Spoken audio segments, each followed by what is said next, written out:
વિદ્યાર્થીઓ બેઠા છે ધરણા પર, સાથે જ વાલીઓ પણ. ગોઠવી દેવાયો છે પોલીસ બંદોબસ્ત પણ.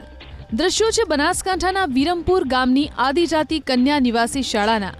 26મી જાન્યુઆરીએ પણ અહીં વાલીઓએ કર્યું હતું વિરોધ પ્રદર્શન.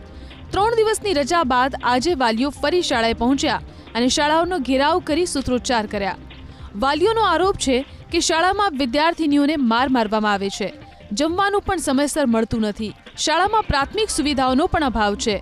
વાલીઓના હોબાળાની જાણ થતાં જ અધિક કલેક્ટર શાળાએ દોડી આવ્યા.